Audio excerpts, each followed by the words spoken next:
All right, motherfuckers. I actually went on and watched NXT for all you bitches so I could do a nice little thorough review of it. And by thorough, I mean not that thorough because it's a little late and it wasn't that exciting.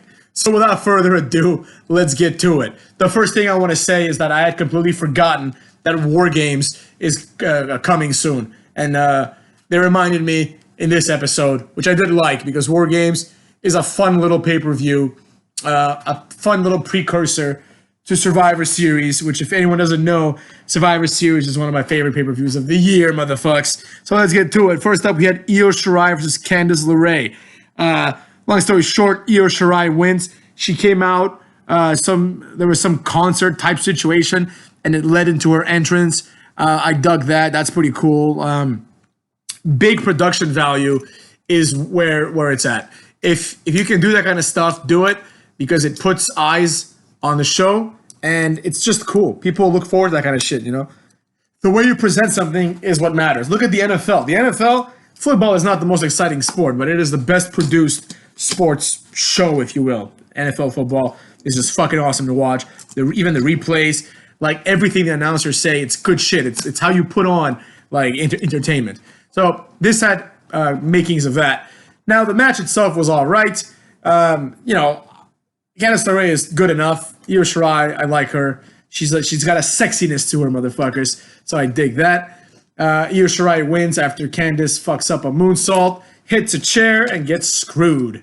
Io Shirai wants to whoop that ass. Rhea Ripley comes out to save the day. Obviously, this 4-woman program is leading somewhere. That's what we needed to know from this, and we got it. Candice LeRae, has she even won a match against like a non-jobber? What the fuck's the point? I don't know. Maybe when they have the mixed tag challenge thing, team her up with Johnny Gargano, put a few NXT teams there, and maybe that could be something. Then we have Finn Balor comes out to cut the stereotypical "I'm a bad guy now" promo. Nothing really was said here. He just pretty much was trying to be like an arrogant heel. The Prince is back, whatever. The fact remains that Finn Balor just isn't exciting in the ring at all. So I am not looking forward to this run. Also considering the fact that this happens in NXT. This is a guy that was a former Universal Champion. This should be it should be on the main roster, man. Like the way to have done this is he comes back after getting his ass whooped by the Fiend and then like starts losing a few matches here and there.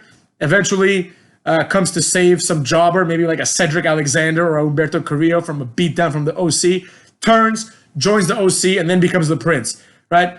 The Prince, Prince Devitt, Fergal, like the guy that you all love, he's not interesting unless he's got a group behind him. This is stupid. In the ring, he has 5 moves, so there's no reason to think this is going to be a good match. Maybe he'll do a few more moves this time around, so who knows? I mean, I'm going to watch the match, I'm sure, because it's probably going to happen at NXT TakeOver War Games, so I'm looking forward to War Games, so I'll probably watch this anyways, but it is what it is. The promo wasn't anything special, though. He's just not good on the mic, man. Finn Balor just sucks. Then we had Shane Thorne, who should be, like, in the upper mid-card of NXT. This guy should be challenging for the, what the fuck, the North American title, and he fights Bronson Reed, who, as everyone already knows, is my least favorite wrestler on NXT. Bronson Reed wins with a splash. It is what it is. Like, there's nothing about this match that's interesting. The winner doesn't matter. Bronson Reed isn't, like, going to be pushed anywhere significant. At best, he's going to have a Killian Dane career. That's at best. Probably not even that. So he can go fuck himself. Shane Thorne, nothing much to say about this guy. Clearly, he's been pegged as a jobber. He also gets pegged by some broads, I'm sure. You know what I'm saying? Anyways, next up, we have an interesting concept, an NXT tag team challenging for the women's titles. Obviously, they're not going to win because the common sense dictates that if an NXT tag team wins, they then get automatically promoted to the main roster. Dakota Kai hasn't been around in like a year and a half. Tegan Nox apparently was injured. I don't know where she was before. Like, again, I keep stressing this. They're like, oh, Tegan Nox is back. What the fuck, where was she? I don't even remember her at all. Anyways, they lose to the Kabuki Warriors once, what's her face? Io Shirai, not Asuka hits that elbow drop. Match was decent enough. I'm digging the Kabuki Warriors as it stands. So you know, it is what it is. Afterwards, they get attacked by Shayna Baszler and crew. Well, yeah. They get attacked. Rhea Ripley comes to save them with Dakota Kai as well. And, right, what am I saying? I'm getting a little confused. So basically what happens is, after the match, Baszler and her two jabroni friends come out to whoop that ass. Rhea Ripley comes, and then she gets attacked by Io and Bianca Belair. Candice makes the save. And there we go. This just ends up in a circle jerk. Regal comes out and says, "This is going to be a War Games, motherfuckers. Let's see what the teams are going to be. These are three. How does it work? 3 teams of 4 or 3 teams of 3? Because it's 3 teams of 3, I guess, right? So it's going to be probably Dakota Kai and what's her face, Tegan Nox, maybe with Candice LeRae. I don't know, actually. Who the fuck knows, man? There's the balance of faces and heels isn't there. Because you'd have to have Io Shirai, Bianca Belair can be on the same team. But who's going to be the other heel? Fuck, I don't know. Who gives a shit? But they're going to be in War Games. Who the fuck knows? It could be a different type of War Games, I guess. Anyways, it wasn't anything special. It is what it is. Tyler Bate versus Cameron Grimes. Now, all right, here's the issue with this. Tyler Bate barely beat, not barely, almost beat Walter, right? Which, what the fuck is Walter, by the way? But anyways, I digress. He took Walter to the limits. I'm fucking tired. I'm sorry, guys. He took Walter to the limit.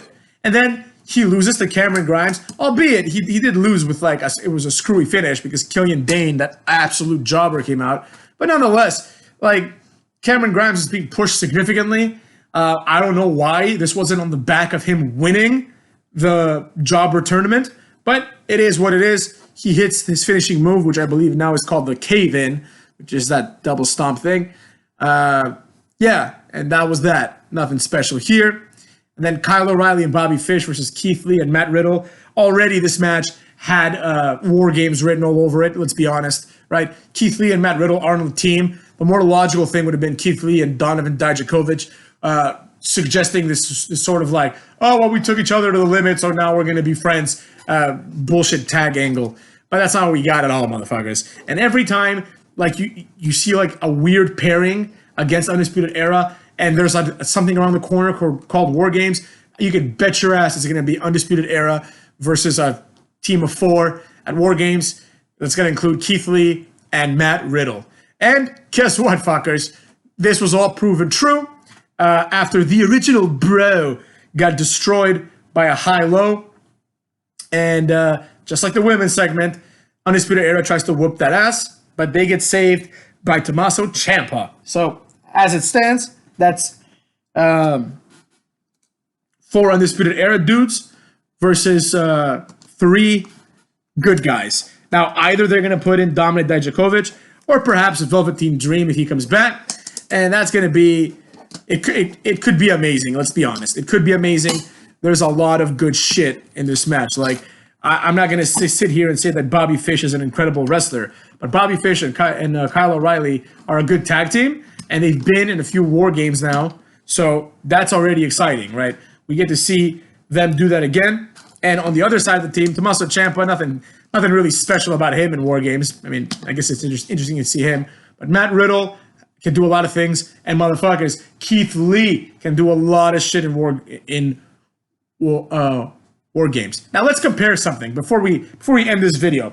A few minutes ago, I finished probably uploading the AEW video, which I recorded a few hours ago. It took a while to upload for some reason. I pinned this bitch. So anyways, actually, this will take a while to upload too, so it won't be a few minutes. A few hours ago, I uploaded the AEW, whatever. Some time ago, I uploaded my AEW. Okay, go fuck yourselves, all right? So, and in that, one of the points I made was that Full Gear is going to suck ass because there's only 4 matches that are announced. Very little story, right? And the event is 10 days away. Now, War Games is the day before Survivor Series, which is the Thanksgiving tradition, which will be somewhere around November 20th, right? So that's at least 10 days or so after AEW. Let's say 2 weeks after AEW, right? So that's 3 weeks. And they've already started rolling the ball on what the fuck's going to happen, right? They've already set up at least 3 matches, depending on how they spread shit out. So we have, it looks like 2 War Games matches, a women's one and a men's one, and Finn Balor versus Johnny Gargano. And then on top of that, you still have a lot of other wrestlers that have nothing to do that I'm sure are going to find a spot on the card. Velveteen Dream, if he comes back in time, will have a spot on the card, obviously, right? You have Imperium. They're going to have a spot. Kushida, he's going to have a spot, probably with each other or some kind of shit like that. And Cameron Grimes is going to have probably like a squash match or something, right? There's things that you can look forward to here. And there's things that you can point to and be like, all right, this shit's going to go down like this. Damian Priest, I want to see what he's going to do, you know?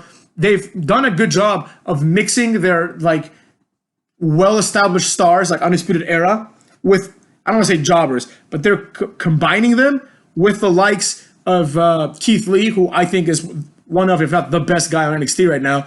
But he has been very underexposed, and now is his time, right? But if this match was like Keith Lee and Dominic Dijakovic and like 6 other wrestlers of their like status, and no one would care, right? But by combining someone awesome with someone shitty, you put over the shitty person, right? Even if they lose. That's exactly what they did with Sanity and Killian Dane when he got his, like, when he was actually kind of cool, right? And that's what they're going to do with Keith Lee. Who knows who's going to win? I have no idea. That's another thing. I have no idea. I can predict who's going to win in AEW. Adam Page is going to win. Fucking John Moxley's going to win.